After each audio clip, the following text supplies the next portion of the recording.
Hi everybody, Paul Richards here. I am at the SAR High School in Bronx, New York with Josh Lewis, and they have been using the PTZOptics NDI cameras for live streaming sports inside their broadcast club, and I had to come out here to take a look because it's pretty cool. I really have to say, you guys what you're doing with NDI here is something that I think a lot of schools are going to be interested in.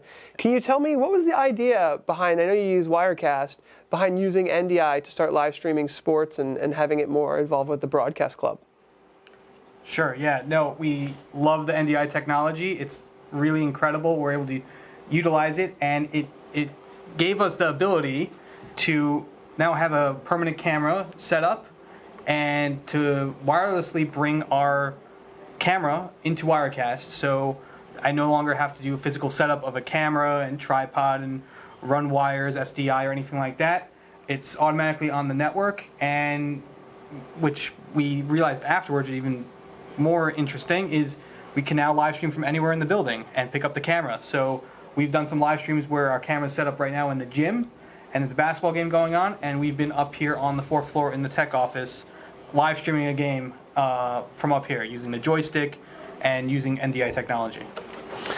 So there's a lot of things that goes on with NDI, and I know that everyone here uses Mac, yes, right? And there were a couple small hiccups when we were setting up the NDI technology, so I thought, let's get those out of the way really quickly, because in case there's another school out there that's trying to set this up, tell me about some of the stumbling blocks with getting something like this, because as of right now, we have a camera on the network, powered over Ethernet, a single Ethernet cable to it, and it looks crystal clear coming in at your desk. We'll show some of the B-roll.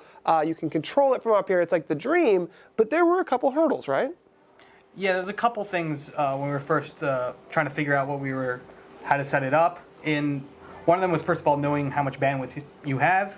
So, because NDI, it does take a lot of bandwidth, knowing how much bandwidth you have, where you're plugging it in, making sure it's on the right VLAN, on the right network. And then also to have the right software downloaded. There's a lot of different software out there, and if you don't have the proper drivers or software on each computer that you're going to be trying to bring the camera into, you're going to have some issues. Yeah, so we were able to make sure to get you the NDI HX drivers, and then when it came to multicast, we were able to enable IGMP snooping on the network switches that are here. We're going to talk with the director of IT as well. We'll get in a little bit more of the techie stuff if you're interested in that. But more importantly, I'm more interested in the capabilities of the broadcast club at this point. I saw some videos of the students actually using the joystick controllers and being interested in using an Xbox controller. How has this expanded the opportunities that the students now have as a member of the broadcast club? So the big thing that's different is, it used to be a student would have to be interested in actually like standing up and using a camera and zooming in with the camera and getting used to all the settings and different things like that. Now it's really easy with the PTZOptics controller. It's just a joystick to zoom in. They're just pinching a little bit, moving to the left, to the right, and it's just very intuitive. It's very simple for them to use the camera now, and it's not as scary looking, so to speak, as a big expensive camera. They might be nervous to touch it, or if something breaks. Right now they're just using a joystick. They don't have to physically touch the camera at all. So the last question I'll ask you, because it's just so cool to see the students being involved, obviously, but from an ease of use perspective, now you can do so much more. So can we talk a little bit about the expandability of what you can do at this point, because you have a network connected camera. It's available to you anywhere on your campus, essentially. How has that changed your ability to record and stream?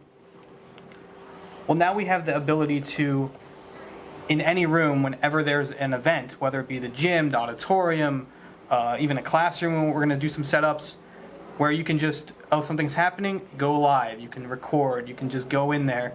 And then NDI is it's all live right there. There's no lag. There's no delay. As previous IP cameras, sometimes there'd be a delay. And we can also just be able to bring in all the feeds all at once and switch between them. So it's really easy to use, and it's really simple.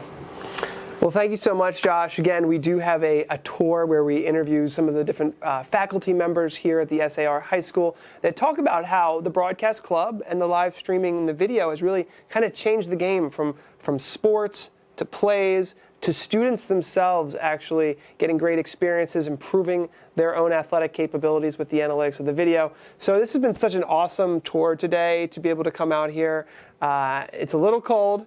You know, even in March, we're sub freezing levels here, but it's too much fun to come out and see you guys doing this. Thanks so much, Josh. Thank you. I hope you've enjoyed this video reviewing the value of live streaming and video production in an educational environment. Check out our other interviews where you can hear from students involved with their broadcast club, athletes who have families watching their sports games from home, and faculty members who are helping facilitate learning at a high school level. Each interview will be posted in its entirety and available on the PTZOptics YouTube channel. Don't forget to subscribe.